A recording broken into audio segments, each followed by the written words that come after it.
Hello.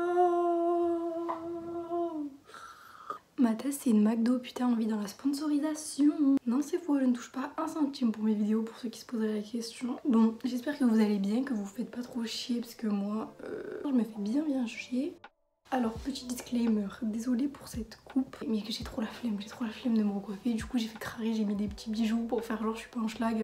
Du coup aujourd'hui je vais faire le fameux petit concept dont je vous avais parlé en story. Vous avez été pas mal à me dire que vous étiez chaude pour un petit chit chat anecdote de soirée. Soit vous prenez un petit café comme moi ou un petit thé et on se cale entre copines. Soit carrément vous vous maquillez en même temps que moi, comme ça on aura l'impression qu'on est en train de se préparer ensemble pour aller en soirée. D'ailleurs ouais je vous ai pas précisé, il y a moyen que la plupart d'entre vous connaissent certaines anecdotes, mais j'essaie de me débrouiller de telle sorte à ce que toutes mes catégories de potes, genre lycée, prépa, école et tout, vous découvriez tous au moins une anecdote. Donc on va commencer sans plus attendre parce que cette vidéo risque d'être un petit peu longue. Du coup je précise, je vous dis pas ce que je fais au niveau du make-up. Déjà il faut que j'arrive à me concentrer sur l'histoire et en plus à faire des trucs sur mon visage. Première anecdote qui est plutôt courte, c'est une petite anecdote pour se mettre en jambe. Putain, je fais de la terreur. Oh, les gars, c'est impossible de parler de maquiller en même temps en fait. Donc la première anecdote, elle se déroule il y a 2 ou 3 ans je crois. Et c'était avec mes copains du lycée. Donc s'il y en a qui regardent cette vidéo, je vous envoie du love, vous êtes vraiment les bestes. J'étais en soirée, je pense chez Tadzio, mais je me souviens plus exactement. Et je sais pas pourquoi je suis rentrée assez tôt, peut-être que j'étais en prépa encore, je sais plus. Je sors de chez Tadzio, voilà, très contente, et je me dirige vers ma voiture. Sauf qu'il faut savoir qu'à l'époque, je ne conduisais pas encore la SAS mobile, j'étais sur la voiture de mon papa, petite Clio, donc j'espère que vous connaissez tous le nom, AK. J'appuie donc sur la clé pour ouvrir la voiture, et la voiture ne s'ouvre pas. Plus exactement, il ne se passe strictement rien quand j'appuie sur le bouton. Sachant que j'ai quand même appuyé une vingtaine de fois. Donc j'essaye d'ouvrir la porte, je me dis mais ça sent le roussi. Je commence un peu à devenir parano et à péter un plomb. Je suis en train de me dire ça se trouve quelqu'un a genre pété ma voiture. Je commence à paniquer gros. En vrai ce que je vous raconte là dans la vraie vie ça a duré 20 secondes. Parce qu'il faut savoir que quand je me dirigeais vers la voiture, j'étais en train de faire un snap du coup à mes potes. Vous connaissez, je fais la balade, je rentre de soirée, petit snap où j'ouvre ma voiture. Voilà, c'était il y a longtemps, hein. Ne me jugez pas s'il vous plaît. Hein. Vous allez voir en live ce qui s'est passé. Voici la réponse de pourquoi ma voiture ne s'ouvrait plus. Bon les frères, il y a une petite cité à côté là. Je sais pas si... Ouais, je prends ma voiture, elle s'ouvre. Ouh là là, ma voiture elle s'ouvre pas. Ouh là là là là là là. Ouh là là là là, on a un gros problème. Ah putain, c'est pas la bonne. Voilà, donc effectivement, je m'étais trompée de voiture et ça faisait 20 bonnes secondes que j'étais en train de forcer sur la voiture de quelqu'un. Excusez-moi, je vois un bouffon ou une bouffonne qui, à 23 h, essaye de forcer à ouvrir ma voiture. Je me dis qu'il essaye de me la braquer, hein, clairement. Je commence à avoir très peur que la personne arrive. À la fin du snap, on voit que je me mets à courir. J'ai couru comme une faible, comme un lâche, parce que j'avais trop peur que la personne vienne me niquer. Bon alors j'ai appliqué ma base et puis on va partir sur la deuxième anecdote. Après tout on est là pour ça, on y va, on enchaîne. Elle m'a été rappelée par Tess, merci Tess. Je t'envoie des petits bisous. Je pense qu'il y en a pas mal d'entre vous qui la connaissent déjà, mais bon, après tout elle est assez drôle, je vais essayer de la raconter vite. Ça s'est passé en septembre de cette année, donc c'était ma rentrée et plus précisément mon week-end d'intégration. C'est-à-dire le moment où je croyais encore que j'allais pouvoir m'intégrer dans cette école. Je tiens à préciser que j'ai payé le whey de ma poche. Ce whey m'a ruiné, en plus il était nul. L'anecdote que je vais vous raconter, ça se passait lors d'une des soirées du week-end d'intu. J'étais du coup en train de parler avec quelqu'un, je vais pas vous mytho, je me rappelle même plus qui c'était. Et il y avait mon Eco Cup qui était posé sur la table devant nous. Je vais vous montrer c'est quoi une Eco Cup. Donc c'est des verres comme ça en plastique qui nous sont donnés par le BDE de l'école pour éviter en gros d'utiliser trop de gobelets en plastique pendant les soirées. Donc on en a chacun un. Si tu le perds il faut repayer 4 balles. Sauf que je tiens à préciser qu'à ce moment là j'étais très pauvre. Vraiment même les 4 € pour les Eco Cup franchement je les avais pas. D'un coup il y a une meuf qui passe comme ça devant nous et qui prend mon Eco Cup pendant qu'on était en train de parler et qui se met à courir. Au début je me suis dit elle est en train de me faire une blague cette meuf. En fait je vois que Elle est déjà à l'autre bout du camping, la meuf tape le sprint de sa vie. Du coup, ni une ni deux, je prends mes jambes à mon cou et je me mets à courir derrière elle. Moi je pensais vraiment encore qu'elle me faisait une blague, du coup je lui disais ouais rends-moi mon déco cup, non mais vas-y là c'est plus drôle et tout. Voilà dame, attendez, elle est pas du tout en train de rigoler, elle est toujours en train de courir, elle court, elle tape sa meilleure pointe, elle aurait pu être flashée par un radar tellement elle avait mis piquette. Moi je la poursuivais comme si j'étais un baqueux gros. Au bout d'un moment je vois en fait toujours en courant que elle tourne à gauche et elle rentre dans là où il y avait les bagues à l'eau. Sauf que je précise il faisait nuit. D'un coup je tourne et j'ai perdu sa trace. Et je vois en face de moi, du coup un peu plus loin, sa pote qui courait également avec elle comme une guignole, mais bon je la calculais pas trop tu vois, moi il y avait que mon éco cup qui m'intéressait. Je vais voir sa pote et je lui dis ouais elle est où ta copine? Elle me dit je sais pas, oh putain.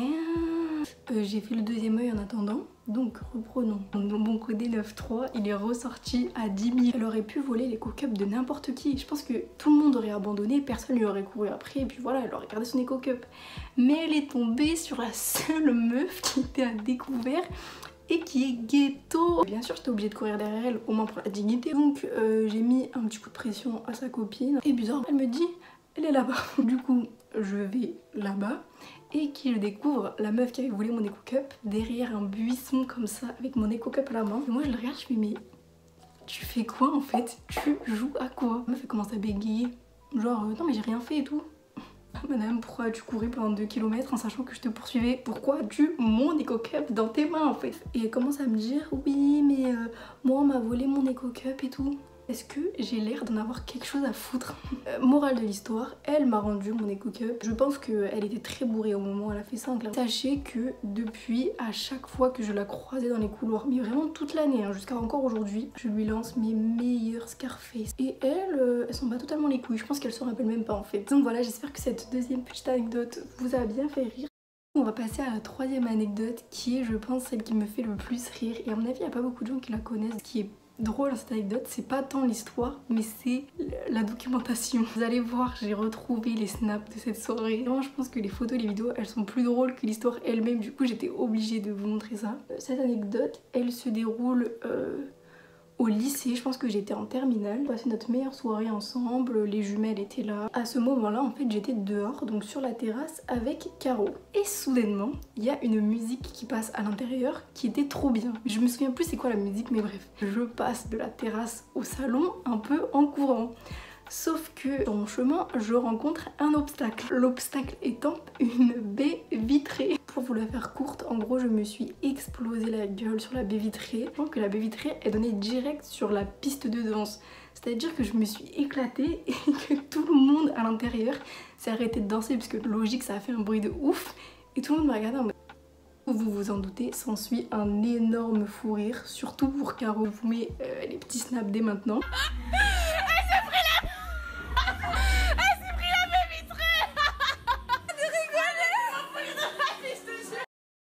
Ensuite, on découvre que laisser ma tête de maquillage sur la vitre. Ça, c'est un truc qui peut arriver que aux beurrettes. Je vous mets le snap.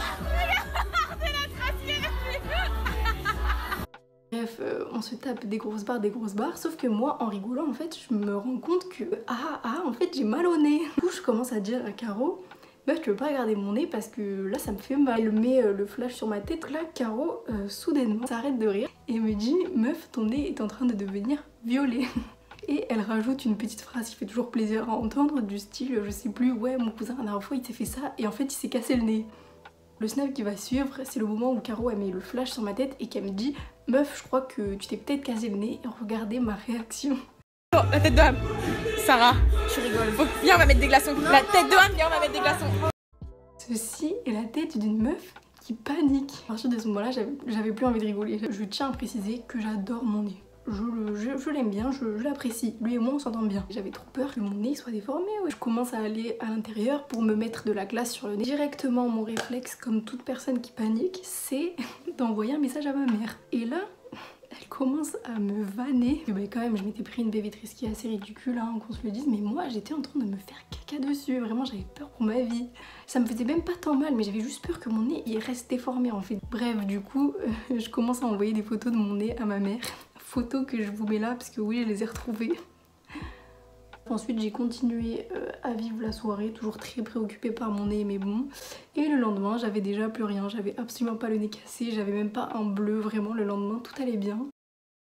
Du coup on va passer à la dernière anecdote qui est la plus grosse des anecdotes. En vrai j'aurais clairement pu faire toute une vidéo dessus tellement elle est vraiment pépite, mais le truc c'est que pratiquement tous, enfin toutes plutôt, ici vous l'avez déjà entendu, c'est sûr, c'est une anecdote que j'ai racontée à tout le monde. Certains d'entre vous l'ont même vécu avec moi. Moi à chaque fois que je la raconte ou que je l'entends, elle me fait ressentir des émotions. Je vais essayer de raconter l'anecdote plutôt rapidement, sans rentrer trop dans les détails. Donc cette anecdote elle s'est passée il y a 2 ans, c'était le tout début de la prépa. Il y avait une meuf dont on taira le nom et du coup cette meuf en fait pendant des mois et des mois elle nous a teasé sur sa soirée d'anniversaire en mode ça allait être la meilleure soirée de l'année. Le jour de cette soirée arrive enfin. La soirée elle avait lieu à Argenteuil, c'est-à-dire à l'autre bout de la France. Déjà quand on est arrivé il y avait la police parce qu'il y avait une genre de baston entre des gens qui super l'accueil, j'ai envie de vous dire, hein, ça promet. Je vous passe les détails mais en gros la soirée elle était absolument à chier vraiment. Moi j'ai fini dans un état peu recommandable. La première vraie et la pire cuite de ma vie. Vers 4 h du matin on se dit bon allez il faut qu'on se casse. On décide de prendre nos clics et nos claques et de se tailler. En arrivant dans le vestiaire on constate que c'est un petit peu le sbeul, franchement il y a des affaires partout et tout. Amine a trouvé une culotte sur son sac qui était la culotte de Clémence.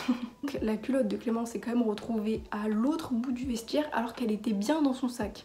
Vous commencez à sentir que ça pue la merde, en sachant que moi j'allais dormir chez la soeur de Clémence, donc j'avais pris un gros sac avec toutes mes affaires et tout. Ça qu'il y avait une pochette noire dans laquelle il y avait tous mes trucs un peu essentiels, genre il y avait mon iPod, mes écouteurs, ma carte Navigo, un peu de make-up, du liquide. Je fouille, je trouve pas la pochette. Au bout d'un certain temps à fouiller, je me dis bon meuf, c'est juste pas lucide, donc vas-y on rentre et on verra demain. On se dit bon tant pis, on s'en va, genre vraiment on n'en peut plus. Quand on sort, on entend une meuf qui hurle comme si vraiment on venait de tuer sa daronne devant elle. Elle disait un truc du genre ah appelez les pompiers. Et comme il y avait déjà plein de gens autour d'elle, on s'est dit bon nous on la connaît pas, il y a déjà ses potes autour d'elle, on se casse. À ce moment là moi j'étais avec Clémence et tous les autres ils marchaient un peu derrière. Au moment où on arrive sur la rue, un mec qui passe devant nous en courant, il crie je sais pas quoi, et 3 secondes plus tard un deuxième mec qui court derrière l'autre qui était clairement en train de le poursuivre. Comme moi je poursuivais la meuf qui avait volé mon Eco Cup. Sauf que le monsieur qui poursuivait, il avait dans chacune de ses mains des couteaux. C'était des couteaux de cuisine, clairement, cette taille au moins. Et en disant en mode ouais je vais te tuer machin et tout. Et Jésus, je commence à chialer mes morts, j'en pouvais plus. On est clairement toutes les deux en panique. Mais du coup on se dit ok on va tourner sur la rue qui va sur la gauche. J'étais partie par là et nous on allait par là. Comme ça on n'avait pas de chance de les croiser et on allait aller le plus loin possible de ces gens parce que il y avait quand même un monsieur qui avait 2 couteaux dans ses mains, je précise au cas où vous aviez toujours pas compris. On arrive dans la rue et on tombe nez à nez avec les 2 mecs qui en fait avaient fait le tour et étaient revenus dans la rue. Je me suis dit c'est bon, ça y est, c'est fini pour nous, on est témoins d'un crime, le mec il va nous tuer au passage, c'est sûr, on est des témoins oculaires. En fait ils sont passés devant nous, ils ne nous ont même pas calculé, vraiment ils en avaient rien à foutre. À mon avis c'était déjà bien trop occupés à s'entretuer entre eux. On a continué notre chemin, on est allé un tout petit peu plus loin. Finalement, on a essayé de trouver un Uber, sauf qu'à Argenteuil, c'est-à-dire en banlieue, c'est comme ici, à 4 h du matin, il y a juste 0 Uber. Du coup, je vais commencer à faire mon temps parce que sinon, on n'aura juste jamais terminé ce make-up en fait. Je me souviens très bien que, encore une fois, j'ai dit bon, je vais appeler ma mère, elle va trouver un Uber. J'ai pas le souvenir que quelqu'un m'ait dit non, mais pourquoi tu veux appeler ta mère, ça sert à rien. Au bout de X temps, on finit par trouver un putain de Uber. Oh, c'est beau! Putain, j'ai carrément zappé qu'il fallait que je vous raconte des trucs en fait. Le Uber nous dépose du coup à Paris, mais il nous dépose chez Chloé. Clémence demande au Uber si c'est possible qu'il nous dépose, en sachant que c'était vraiment genre à 3 minutes en voiture, frérot. Hein. Le mec dit non. Quel enculé. Vraiment, c'est moi. On se retrouve à marcher dans la rue à 5 h du matin. Et là, comme par hasard, il y avait une averse, frérot. Mais une pluie, t'as jamais vu ça? C'était du coup la fin de cette soirée. Le lendemain, quand je me suis réveillée, je regarde dans mon sac. Et quelle surprise n'ai-je pas de découvrir que ma pochette n'est pas dans mon sac. Du coup, je me suis fait péter ma pochette. What? j'adore. Là, ceci conclut la dernière anecdote de soirée. J'espère qu'elle vous a plu ou que vous avez pris plaisir à la réentendre même si vous la connaissiez déjà. Du coup voilà, je suis très contente du make-up que j'ai fait. Le fard orange pailleté là, il est magnifique. Je l'ai fait avec la nouvelle palette que j'ai là, la Fairy EYN. Du coup dites-moi si cette vidéo vous a plu, ça me ferait trop plaisir d'avoir vos retours sur la vidéo. Du coup envoyez-moi des petits snaps, tout ça pour me dire ce que vous en avez pensé, ça me ferait super plaisir. Et j'espère qu'on se voit toutes et tous très bientôt en soirée pour avoir de nouvelles anecdotes à vivre et donc à raconter.